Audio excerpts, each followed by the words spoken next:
In many ways, I'm like a lot of people in America tonight. I'm a guy over 50 looking for a job. I just hope I get the hire. But the fact is, there are a lot of folks for whom it's not been real pleasant. 142,000 people in South Carolina have actually lost their jobs. Today it was announced that the unemployment rate in this state has gone up to 6.6%, the highest jump in a single month since 1990.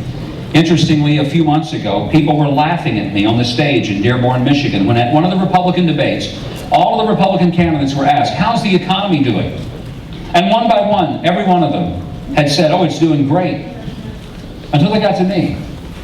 And when they asked me, how's the economy doing? I said, well, if you're standing on this stage, it's probably doing pretty well. If you're the guy in the corner office in the large company, it's probably doing great.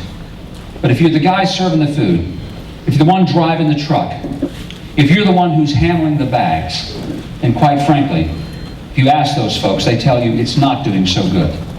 Because many of the people in this country, the people who work very hard and literally are living from one paycheck to the next, and are one missed paycheck away from not being able to pay the rent, not being able to take care of their kid if he falls at the playground and breaks his arm, not being able to put gas in the truck because this year it's 80 cents a gallon higher than it was a year ago.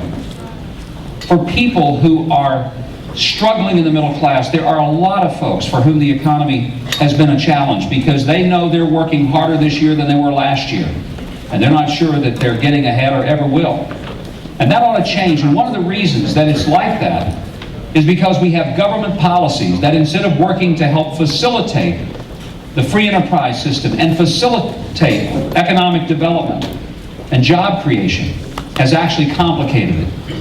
Even though 80% of all the jobs in America come from small business, ask most small business people what their greatest challenge is, their greatest competitor, and they'll tell you their toughest competitor is not the guy across town or across the country or even across the ocean. Their toughest competitor is their own government, whose taxation, regulation, and litigation makes it incredibly challenging for them to be able to succeed. It ought not to be that hard to take the American dream and make it work.